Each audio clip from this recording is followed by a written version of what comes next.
Hi, everyone, and welcome to episode 51 of the Tick Bootcamp podcast. The title of today's interview is It Takes a Village, an interview with Dr. Rachel Long. My name is Richard Johannesson. And I'm Matt Zebatello. Today's podcast guest is Dr. Rachel Long. Dr. Long is a naturopathic doctor with a certification in homeopathy. She is also the author of the book, Living in the Lyme Light, The Challenges and Triumphs of Living Life with Chronic Lyme Disease. She is a sought-after public speaker and the owner of a restaurant. Rachel Long's Lyme disease journey began at the tender age of 4 years old. At Thanksgiving of that year, she became ill and was unable to walk. Her doctors settled on a misdiagnosis of meningitis despite failing to find an organism to support their diagnosis. Between the ages of 4 and 16, she was often sick and considered fragile by her family and friends. At the age of 16, her fragile condition became chronic, and she lost over 50 pounds in 45 days. Following her weight loss, she became wheelchair and housebound, receiving 1 day of homeschool instruction per week. Her family sought the assistance of many medical professionals, and she was finally diagnosed with Lyme disease by a doctor in Philadelphia. Unfortunately, her healing plan required Rachel to visit the Philadelphia-based doctor, a 3-hour trip from her home, 5 days a week for 56 treatments. Because Rachel's parents could not maintain their jobs and take off the time that Rachel's treatment protocol required, her community came together and developed a team of family, doctors, teachers, and church members to drive Rachel to Philadelphia for each of her treatments. Good morning, Dr. Long, and welcome to the podcast. Thank you. Thank you both for having me. I'm super excited to be here. So, Dr. Long, can you share with our audience where you're from? I'm from Chambersburg, Pennsylvania. Did you grow up in that community? I did all my life. Where were you educated? Sure. So I started with Penn State, and then I fell ill again in college. So I transferred to Liberty University online, and then I went through my bachelor's there, got my master's there in public health, and then went to Trinity University for my MD. And after becoming licensed in PA, I decided to get certified in homeopathy, and now I'm doing my PhD and studying cells and mitochondrial behavior. And are you currently working? Oh, yeah. I operate 3 different businesses. Could you share with our listeners what your 3 businesses are? Sure. So I have a restaurant. That was my first business before I really got into the wellness arena. Then I have a wellness center that I operate 6 days a week. And then I go on book tours and just, different public speaking events with aloe vera gel and different supplement companies. So that's a whole other side note. What is the title of your book? It's called Living Life in the Lyme Light. And if our listeners wanted to read that book, where would they be able to find the book? It's available on Amazon. Can you share with us a little bit about your speaking engagements? What type of speaking engagements do you do? I do anything from like a work conference, or I've done churches, motivational speaking events. It just depends what people are looking for, what they want. You kind of have to cater that to your audience. So, Dr. Long, because tick diseases are family diseases, we ask our guests to share their relationship status. I'm single. Now, during the course of the time that you began to suffer the symptoms of your tick disease, what was your family setting like? Normal. I mean, I had my mom, my dad, my sister, just going through life, 2 teenage girls, and just your typical American family. So, Dr. Long, when did you first begin to exhibit the symptoms of a tick disease? Well, when I was 4, I was diagnosed with meningitis and encephalitis, but they couldn't find the organism. And I always had little issues with my health here and there. Nothing really made sense. But then at the age of 16, I lost 50 pounds and developed a sudden milk allergy. And when we went to the ER, they informed my parents that I was anorexic and that my heart rate was 32 beats a minute. So Dr. Long, what was your childhood like between the ages of 4 and the age of 16? Really great. I can't complain. Like I said, I did have odd health struggles off and on. So, I went to the doctor for my TMJ, and I went to another doctor for growing pains in my knees, and nothing really added up. There were just different symptoms. And now, again, looking back on it, I should have known, all along. Did your symptoms have an impact on your social life during your childhood between the ages of 4 and 16. Yes. Oh my goodness. When I was, I look back now, when I was in gym class, we would play, baseball or basketball, and there were certain things that I would have friends do because I just couldn't do it, and it was embarrassing. So I felt like I always looked like the weakest link, and I was sick a good bit, so I would be out of school, and mom and dad, couldn't figure out why, and they just thought, well, it's just she's fragile. How did the symptomology of your tick disease impact your family? How did it impact your mother, your father, and your sibling? Well, my mom she is a registered nurse, so from her standpoint, she really didn't know a lot about Lyme disease at the time. It was kind of kept quiet, and she always thought, well, she's just fragile from when she had that episode at 4 years old. My dad, he was just caring in general, and he always took care of us. And my sister, she, I think, got a little jealous at being a young kid, watching me get all the attention being sick. It did cause some struggles with us, but it was just childhood, normal childhood behavior, not understanding why your sister's sick and getting all this attention and presents and things from other people. Now, Dr. Long, did you have much of a social life with friends and participate in outside activities during the course of that window of time between the ages of 4 and 16? I did. So I did piano, ballet. I was involved with band, different church groups, and I was pretty active when I could be. There were sometimes I just had to sit things out, or I couldn't attend events. But again, I always felt like the weakest link, so I didn't put two and two together. Now, during the time that you were dealing with your sickness during your childhood, did that have an impact on the goals that you had set for yourself? It did. I think I was always a perfectionist, and not meeting that level of, not meeting the bar that I wanted to hit was very discouraging, and it did play with my mind a good bit throughout the years.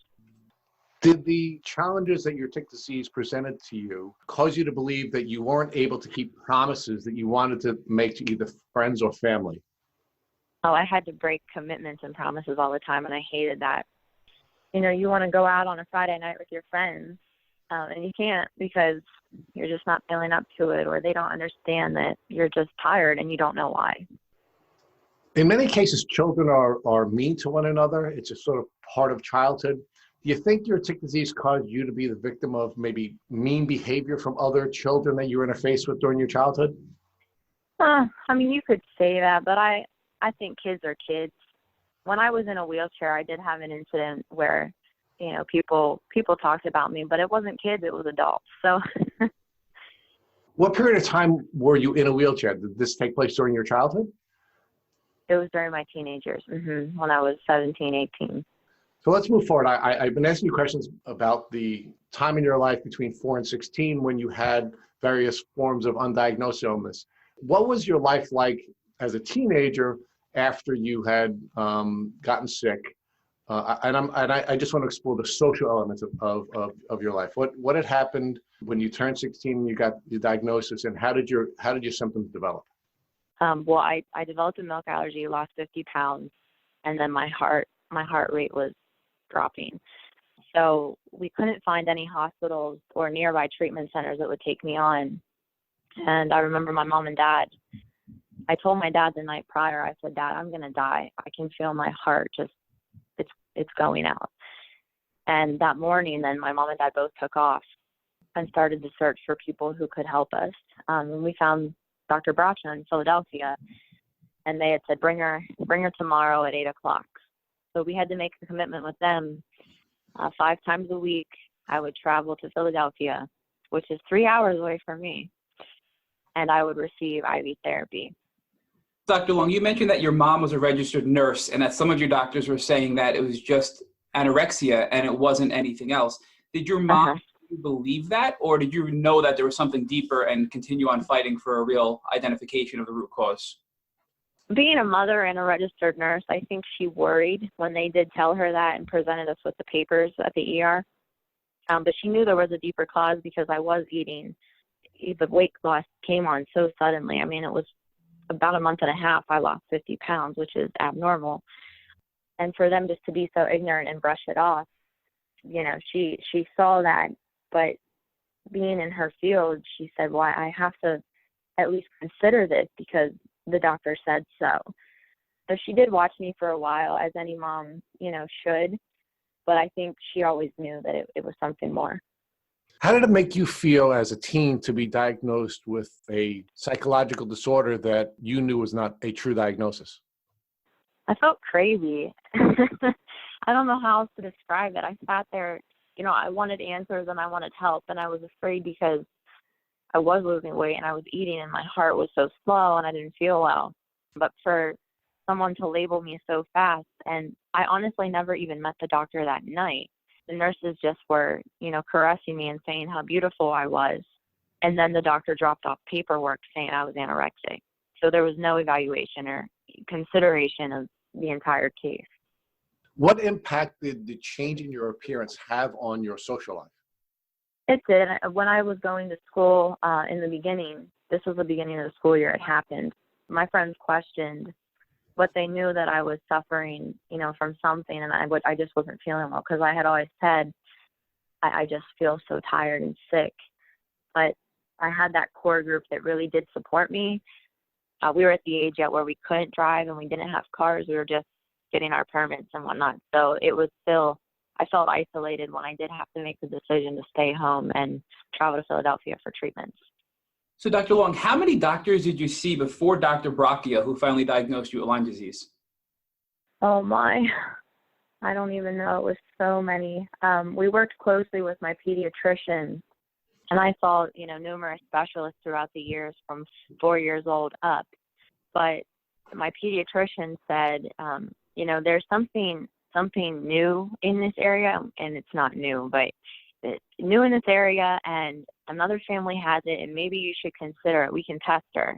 My mom goes, okay, test her. And that was for Lyme disease, but it came back negative. So we never really pursued it. We were looking at other diseases. And that was your pediatrician who did that? Yes. So at what point did you guys pivot from seeing your pediatrician and all these specialists to eventually finding Dr. Bracchia? How did you find Dr. Bracchia, who ultimately saved your life? It was really a miracle because I went from my pediatrician to not having answers. And then we went to the ER to being anorexic. And within a couple of days, we called, you know, CHOPS and different hospitals out of the area, and none of them would take me on. And this doctor in Philadelphia, my parents just found the number and called, and my dad said, I don't know what led me there, but I just called. So can you walk us through what it was like for that first appointment when you went in and saw Dr. Bracchia, and how that interaction was with the doctor, and then what tests he ran for you after that visit? Mm-hmm. So we just went over my history and what was going on. He did an EKG on me and lots of blood work. I don't even remember anymore. It's all fuzz. But when we were on our way home from Philadelphia that night, it was like 8 o'clock at night, and he called and he said, you need to turn around immediately because her heart it's failing. And that's when I received treatment right away of Rocephin. Did your doctor at that point believe that you had Lyme, and that's why he treated you with Rocephin? He did, yeah. And was that based on solely clinical observations? I believe so, and just everything leading up to that point. We gave him my entire history and everything that was, you know, happening prior. And once you went back and you started getting the IV antibiotics, the Rocephin, what was that like? Did they put a PICC line in? Can you walk us through that process? Yeah, I had a PICC line, and then 5 days a week I received the Rocephin. And were you in the hospital at this point, or were you doing this outpatient at home? No, my family and I, we had to have volunteers 5 days a week because my mom and dad wanted to continue working since everything was out of pocket. So volunteers would drive me to Philadelphia every day. And you just mentioned that everything was out of pocket, so even your IV therapy was not covered by your insurance? No. So this disease must have taken a huge financial toll on you and your family as well. It did. Have you ever thought back to try to tally up how much this disease has cost you? Oh my, probably over $200,000. So now that you're going back for these Rocephin treatments through an IV port that you had a PICC line put in, Did you begin to feel better? Did you start to feel worse? Can you walk us through how you felt when you started the initial treatment? No, I started to feel better within probably a month. My heart rate came up, blood pressure came back to normal, and I gained all my weight back within probably 2 months. Typically, Lyme patients, when they go through hardcore antibiotic like that through an IV, they experience a Herx reaction. Did you experience anything like that? I did not at the time, no. Do you have any thoughts as to why you didn't have any Herxes? I'm not sure. I just know my body was already so weak, and I literally believe I was dying at that point. I think the antibiotics helped me and kept me alive, even though they did hinder my gut health and things further on down the road. It kept me alive. So you just brought up a good point that the antibiotics really can destroy your gut health. Did your doctor at the time warn you about that and ask you to take any sort of supplements or probiotics or anything to help strengthen your immune health and your gut health while you were getting these strong antibiotics? Yes, I was on enzymes, probiotics, just different things, certain diets, but from the heavy dosing, it was kind of expected. So all of this was based off of a clinical diagnosis. Once you started the treatment, did your doctor decide to run a blood test to see if you had a positive test, even knowing that they're not very accurate? Yes, we would do testing every week, and then finally we got a positive Western blot. You mentioned that you ran the tests every week. Did you get more than one positive? No, I had one positive. And how long were you on these antibiotics for? Oh, I went through 3 PICC lines, and I was on antibiotics for probably over 3 years. And was that 3-year period a continuation and an improvement of your health, or did you have ups and downs throughout that period and have fluctuations? No, so initially on the Rocephin, I did well. I gained my weight back, my strength back. But then it was like after stopping the Rocephin, that's when I ended up in a wheelchair and with all these allergies. And then it was just a continual cycle. So when you stopped the Rocephin, what antibiotics did they put you on next? Doxycycline. So you went from the IV antibiotics to oral antibiotics? No, this was Doxy through the PICC line. Let's walk through this 3, almost 4-year window of you having a PICC line in you and getting these IV antibiotics. What did you think throughout this? Did you think that you were going to be cured? Did you think this was going to be a lifelong illness? How are you feeling throughout all this? I don't remember. I just know that we were hopeful, and I think that because it was such a disease that people didn't recognize yet, we were hoping that there would be more options, but there just wasn't much out there. So I want to learn more about your allergies. You mentioned when you were 16, when you first became symptomatic, you developed a milk allergy. Do you believe that milk allergy was related to your Lyme disease? I do. I think it was just the overall impact from my weakened immune system from Lyme for so long, and it all just reared to a head. And as you developed these new allergies after you went off the first antibiotic and went on the IV doxycycline, what were these new allergies that you developed? I had corn, nuts, gluten. At what point did you decide that the antibiotics weren't really working anymore, and what were your next steps? Well, my mom had said, I feel like we're going in circles. So we went to another doctor, and he said, okay, well, we're going to do, it was hyperbaric, and I forget what else. But he then found that I had a tapeworm. So once I passed that, then certain symptoms left. And then we just kept going to different doctors. It was like they were sending me, no one really knew, so I was always being sent to someone else. How did you feel that the hyperbaric oxygen therapy, did you feel that was an effective treatment to help with some of your symptoms? Somewhat, to an extent. And was that more of a temporary relief, meaning that you felt some relief after the treatment, but then it just sort of would come back? Yeah, if I would have kept up with it for long periods of time, religiously for certain days a week, I think it would have been more beneficial, but we lived out of the area from where that doctor was, so I would go, just a couple times here and there when I could. Dr. Long, I'd like to focus on the impact that this disease had on your social life between the ages of 16 and when you went off to college. Did I understand correctly when I heard you say that you stayed home, that you stopped going to school during your high school years? Yes, I was put on homebound instruction, so I would have a tutor come in once a week. I had friends that would tutor me or help me out, in the evening. But most of the learning I did on my own. And what impact did that have on you emotionally, not being able to go to school and have interaction with peers your own age? It was so hard. So hard. I felt isolated. But it sounds like you had a really strong community of people who were also interested in helping you and your family, because you had folks bring you to your doctor's appointments during the course of the week, correct? Oh, yes. We had a whole lineup, and different people would volunteer. I had even teachers I had in the past volunteer to take me. And so it was a great sense of community in that way. How did that make you feel, knowing that your community came together to try to help you and your family get through these very challenging events in your life? Really, it's beautiful because, we think people are all about me, and we hear such bad things. But when I was going through something like that, and people really did come together and prove themselves and show that they cared for not just me, but my family, it was such a blessing. Now, were these people who were coming to help you out part of a faith community, or are they just part of a general community? Well, some people, again, were from the church, from, my school, my mom and dad's friends, just all over.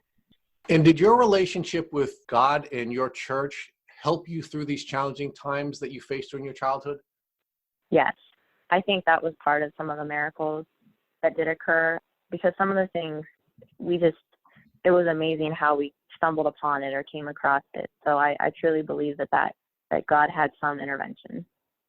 Dr. Long, while you were receiving this IV treatment and trying things like the hyperbaric oxygen therapy, did you do any other protocols for detoxing? I did Epsom salt baths, but really I didn't do anything further. We didn't know holistic or natural things to do. It was more antibiotics, and they put me on just a bunch of medications and supplements. So at what point now you started to go to these other doctors after you're on this IV antibiotic and it's just not really being effective? You're starting to go to other doctors, and then there's this sort of change to a holistic approach. What brought you to a holistic doctor that you ultimately found to change the way you were treating your Lyme disease? Well, I wanted to go to school for osteopathic medicine at Liberty University. And when I realized, because of my allergies, I couldn't even get to the campus, I would react to molds and different chemicals. So I thought there has to be something I can do to get over this hurdle. And that's where I really started to dive in on, the natural world and herbs versus homeopathics and things of that sort. And did you ultimately find a homeopathic doctor to treat you? No.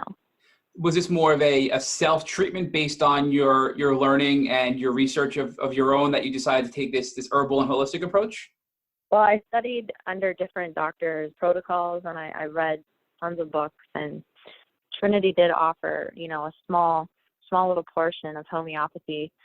But really, I went out there on my own because homeopathy really interested me as far as the cell, and I knew that that's where, from science class in high school, your mitochondria were and the secrets lied. So I thought, if maybe I can boost my cells, maybe something there will happen. And that's really what transferred my mindset to pill taking and even herbs to more of a cellular level. So can you walk us through what you discovered from studying under these doctors and your research, and what treatment protocols you started to do on your own that really helped you regain your health despite the failing approach that you did with the antibiotics? Sure. So I implemented homeopathy, different forms of that. I did ozone treatments on myself, and that was through the sauna. And then I changed my diet drastically.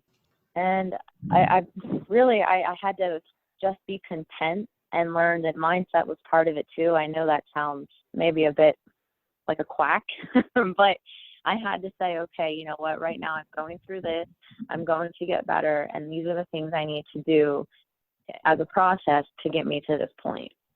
You mentioned that you did your ozone treatment through a sauna. Can you walk us through what that treatment is like, so our listeners can understand what that actually is? Sure. So ozone is just an extra molecule of oxygen. We're not supposed to make claims, but when we hear of ozone, machines and what they do in other uses, they kill pathogens and, different organisms.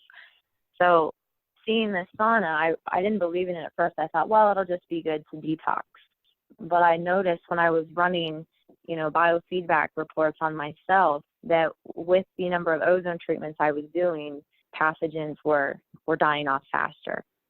You mentioned it's in a sauna, so you're literally sitting in a sauna, and it's an atmospheric thing, or is this more of a blood type thing? No, so you're enclosed in this chamber. Your head is sticking out. You infuse it with steam and then oxygen, and then you turn on the ozone, and you're sweating immensely. So it just opens up the pores, and the ozone goes into the pore and can help remove those pathogens. So you mentioned earlier that you really started to study the cells and the mitochondria and how that has a huge impact on healing your body as a whole. Can you talk more about that? Sure. So anytime that you replicate a cell in the body, you're replicating mitochondria. Mitochondria, if they have a diseased mitochondria or a sick person that has diseased mitochondria, when you replicate that cell, you have a diseased cell. Thus, you're always going to have a state of disease in the body. Where if we can focus on mitochondria, clean the mitochondria, and replicate healthy cells that are disease-free mitochondria, you really get a well individual. And I'm going to back up because I think a lot of our past guests have also used ozone therapy, but I believe they've done it with a blood treatment. So they actually take their blood out, it gets treated with ozone and oxygen, and it goes back in to oxygenate and purify the blood, which sounds like a different approach than what you did. So with your, now with your medical background, can you talk to the differences between the two approaches and why you went with your approach versus the blood approach? Sure. I didn't want to do the blood approach. I thought it was a bit too invasive, a bit too risky. And I like the thought of, removing things through the lymphatic system, but also taking care of that cell at a deeper level. Because if we just go through the blood, it's kind of like treating the pathogen, where I really was focusing on the cell with the homeopathic approach and the ozone to kind of pull things through the lymphatic system. And that's an important note that I think we've learned recently is the importance of the lymphatic system in being able to heal and recover from Lyme disease. So can you talk more about what the lymphatic system is and why it's so important in the healing process? Sure. So with the lymphatic system, in your skin is your largest organ that you're going to detox from. And when we can get things moving from that, your body can do miraculous things on repairing and healing itself. So then you should let the liver and kidneys and the lymphatic system do the rest of that work. The ozone just kind of manipulates it a bit and helps it go through those channels. And from what we understand here at Tick Boot Camp, the lymphatic system can actually store some of the bacteria, and it kind of gets stagnant. And if you don't have a moving or a functioning lymphatic system, then the bacteria just stays there and can replicate. Is that accurate? Exactly. And once you start getting that moving again, you can then sort of to kill off this bacteria and get it eliminated and removed from your body by detoxing, right? Right. So after you pivoted from this antibiotic and what I'll call a Western approach, and you went more into homeopathy, do you feel that was really a game changer that really helped you recover your health? It did, because, I'm a naturopath. And looking back on it now, I did everything I could with herbs in the beginning. And I still felt like herbs were that Band-Aid approach, kind of like the medications where they got me through to a point, but it really didn't take me that step further. And I was sitting in my office one day and I thought, man, I do not feel well. And I feel like this is not fair to the people I'm seeing because I don't feel well. So when I dug deeper into the homeopathic realm, then I realized, okay, I think this is where the secret is, because within a matter of weeks, I felt so much better. And within 2 years, I was doing things I haven't done in a long time. So I really want to learn more about what actually helped you the most. If you had to look back and say what treatment you did, what homeopathic treatment you did worked the best, what would you say that was? Well, like I said, I did various protocols, and everybody's different. So there's no one protocol that's specific for a person. It's really when I did the biofeedback, and I looked at my report and saw what I needed to address at each point, then that got me through each round. So I did rounds of just, homeopathic protocols. But again, no one person is the same, and I can't say this protocol helped me more than this. It was just a blend of everything. And when you mentioned the biofeedback, can you walk our listeners through what biofeedback actually is? Right. So it's just reading the wavelengths of the body in general. And some people can take it with a grain of salt. I firmly believe in it now going through it. with the biofeedback, it gave me a personalized remedy each time for which homeopathics I needed or which supplement I absolutely required. And it just helped me dig deeper into the cell and really, fight what I needed to fight. Can you give us an example of one of the biofeedback readings that you did, what the outcome was, and then what you did to sort of attack that problem? Well, I'll give you an example. I have a little dog who's a client, and with them, we did multiple testing rounds on the biofeedback, and it was Babesia and different Borrelias. So we followed a protocol that pulled specifically for those pathogens, and they were put into the drops, the homeopathic, custom homeopathic, and then the dog was, of that pathogen, it was free within about 8 weeks. So it was really neat to see that move. Now, there were other things that, the little dog's body had to work through, but that was something that responded fast. So homeopathics, long term, when you're working through different pathogens and molds and heavy metals and things in the body, it takes time, but it's super catered, and that's what I like about the biofeedback. Right. So how we understand it here at Tick Bootcamp about homeopathy is it's more of a personalized approach. So based on the observations and the tests and the studies done on the patient, you then prepare a customized, what I'll call tincture, which is really just like a drop that maybe goes in sublingually under the tongue. And then you use that customized tincture to then help resolve some of your issues. Is that an accurate assessment or at least a generalization of homeopathy?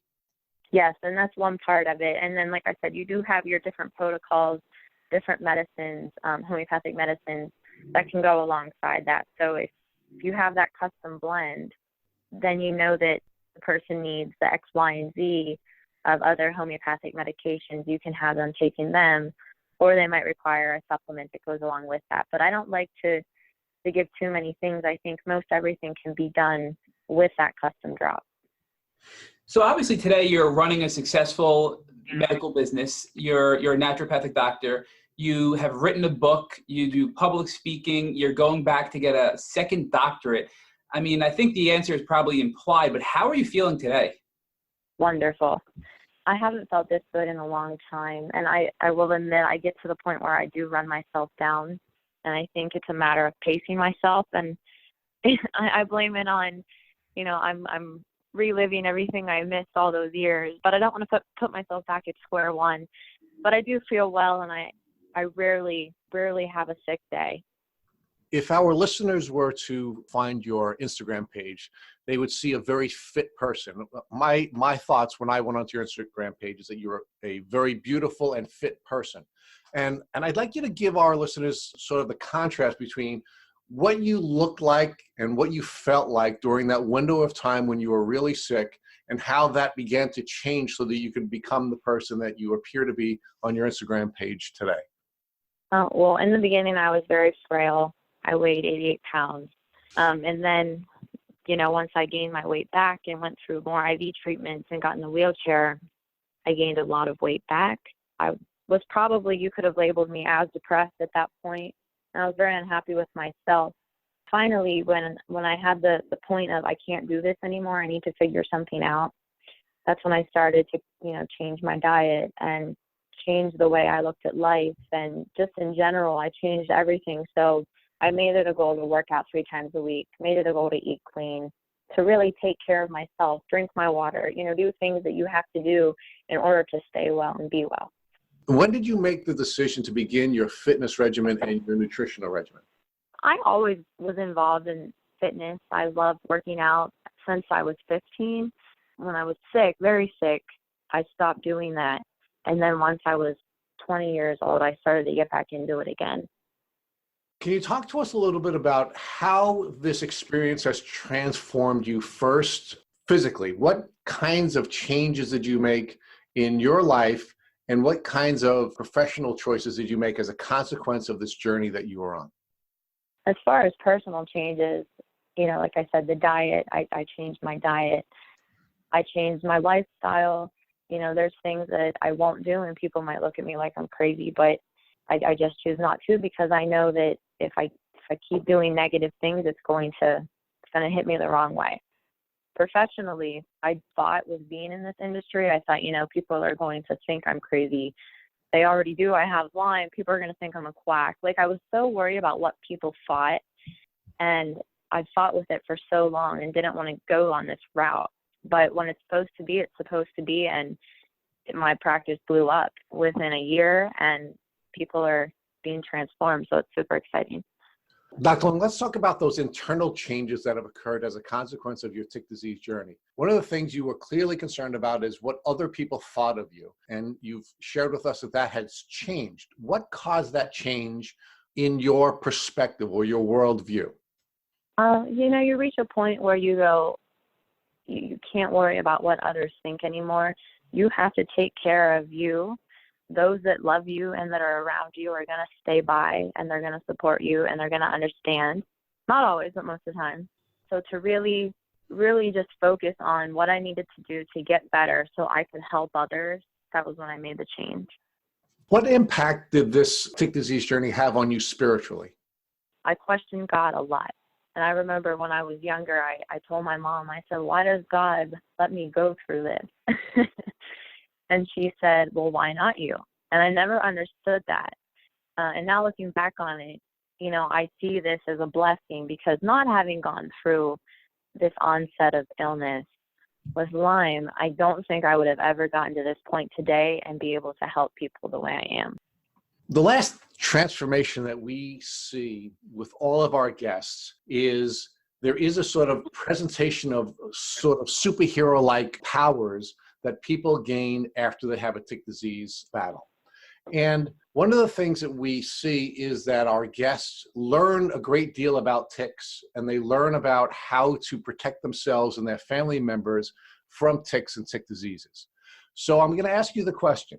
If someone close to you called you and said that they had woken up this morning and they were bitten by a tick, what advice would you, as somebody who's had this transformational experience, give them so that they wouldn't get sick? Well, first, you carefully remove the tick, and then you send it off for tick testing. And then I would tell them they need to go to a medical professional right away and demand, not ask, you demand for 30 days of doxycycline to counteract that bite. And if they don't give it to you, then you tell them you have acne and you need doxycycline for 30 days for your acne. Thank you for listening to the Tick Bootcamp interview with Dr. Rachel Long. To our listeners, we have a call to action. First, if you'd like to learn more about Dr. Long and her tick disease journey, please visit her Instagram at _Rachel_Long, or you can purchase her book, Living in the Lyme Light, The Challenges and Triumphs of Living with Chronic Lyme Disease, on Amazon. Second, if you enjoyed this episode of the Tick Bootcamp podcast, please share it with your friends and family by using the social media buttons you see at the bottom of the post. Third, we here at Tick Bootcamp have created the Tick Bite Blueprint that is inspired by the information that we have had shared with us by past podcast guests. We urge you to visit our website at www.tickbootcamp.com to view the blueprint. We would appreciate it if you would contact us with any suggestions you have for improvements. Fourth, don't forget to subscribe to this podcast on iTunes, Google Play Music, or Spotify to get the automatic episode updates of our Tick Bootcamp podcast. And finally, we thank you, our listeners, for your comments on our past podcast episodes. Please take a minute to leave us an honest review of this episode on iTunes, on Instagram, or on our website. We make it a point to read every single one of the reviews we get. Thank you for listening.